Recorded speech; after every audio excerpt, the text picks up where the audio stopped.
Hey boys, it's time for another week in review. I know that over the past few weeks I've been Mr. Crazy Person, I've been Bill Belichick impersonator, I've been the silent treatment because I boycotted the league, boycotted the actual reviews because my team, blows balls. So I just wanted to continue my great streak, but I'm in a better mood now. I think it probably has to do a little bit with probably Percocets and Valium and whatever other kind of cocktail that I made myself before this video, so I could put myself in a good mood to be able to service the fantasy needs and worries of my fellow players in the Pigskin Fanatics League. So I got my son's colors on up here. We made these hats last year for Christmas.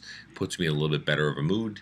And I downed about a 12 pack of beer before I started this to be able to put me in a little bit better of a mood. So I think I can get through it. I think I can do it. I just have to bear with me a little bit because I might slur my words a little bit here and there, but that's okay because I'm good with that. So let's go right through the reviews here. I think that this last week was a pretty good week overall. Some pretty high scores. I know our blowout of the week was also our highest scoring team for the week, and again, he just keeps on doing things that I just don't understand and how he does it with Not Your Sticker Bitch and Kevin. His team scored 157.20 points, blowing out Johnny Utah's. I'm sorry, Matt. I feel bad for you, but I don't. But yeah, so as I'm looking at this team, if you really think about the fact that he has another blowout of the week. I think this is his third blowout of the week that he had that was on there.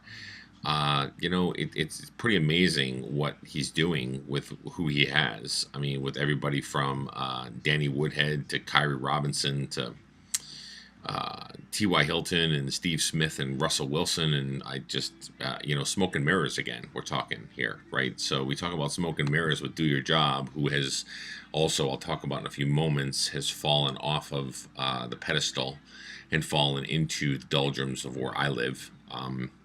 Because if you take a look at the blowout of the week, great job, Kevin. Good job for you.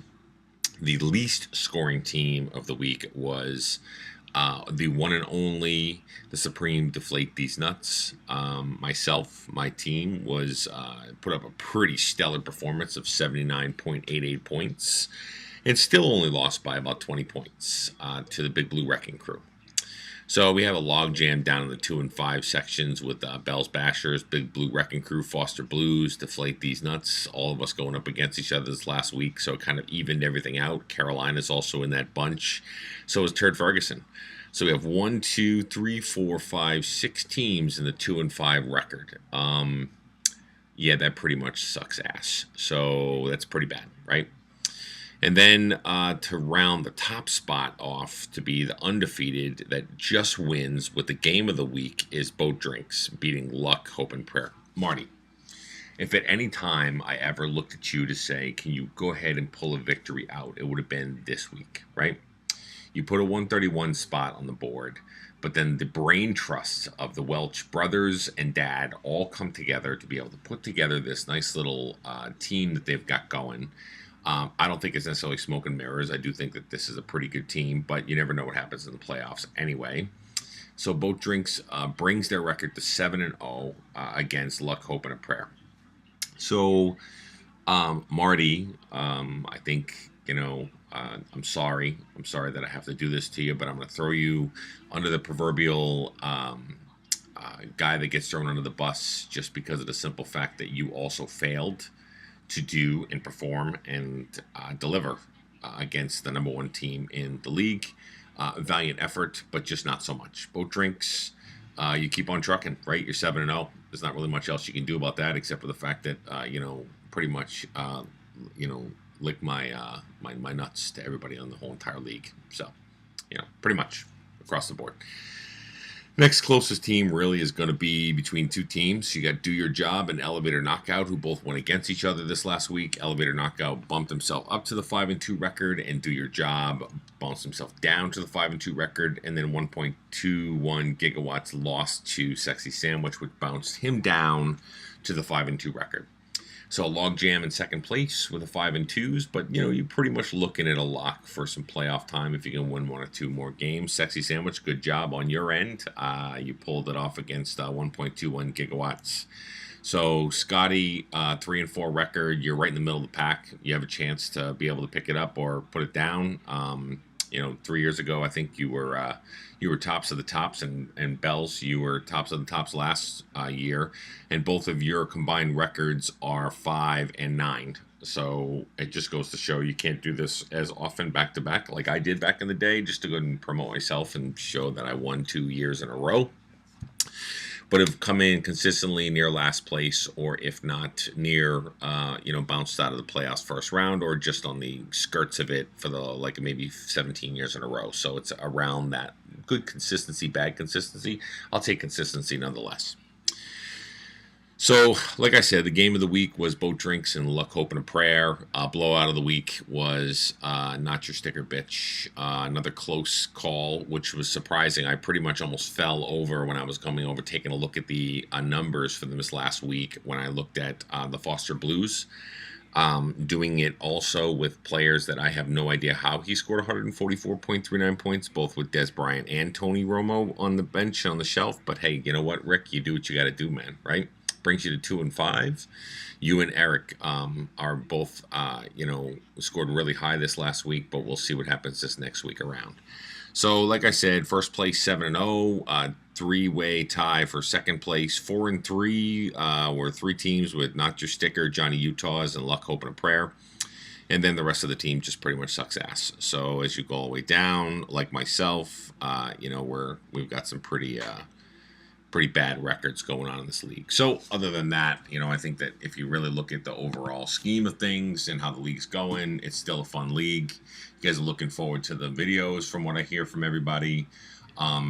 This week I'm a little bit better because I can't necessarily see anything in front of me. I can't see the screen. I can't see anything.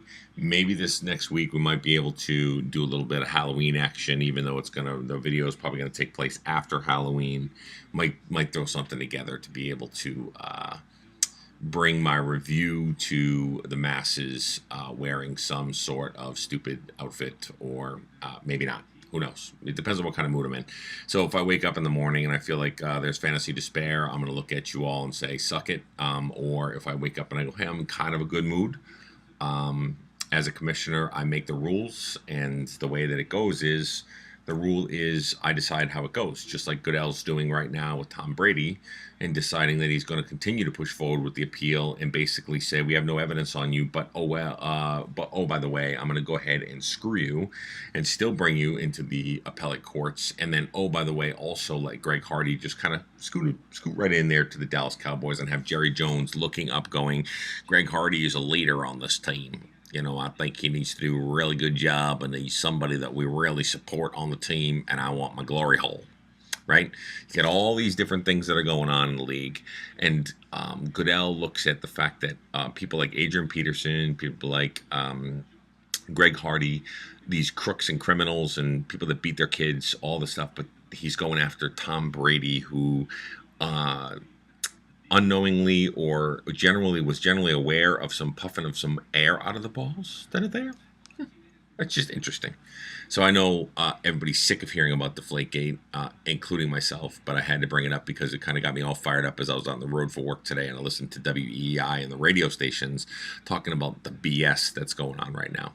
So that's the status of your league that you watch every day, including on Sunday morning when we had to watch some stupid Yahoo transmission that at first they come out and said that 30 million viewers were on there. The NFL then comes out and says, there was actually only 15 million viewers. And then actually the real numbers that came out of people that actually watched it on Yahoo streaming, even with the fantasy applications, was about 1 million viewers. So there was more people watching Sunday morning on regular TV. There was 9 million viewers on that one last weekend. And then this weekend, there's 1 million viewers on Yahoo when they said it was such a huge success.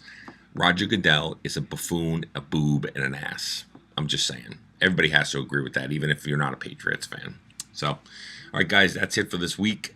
We'll chat more next week. Go Pats on Thursday night against the Miami Dolphins. and go everybody else's team, and I'll take another loss, and I'll just take it on the chin like I normally do, and maybe I'll get the pig this year. So Troy, maybe I'll take that statue right from you, even though you're also in last place with me. But it all comes down to points, to be honest with you, because I think we have some pretty bad teams. So all right, dudes, we'll talk later. See ya.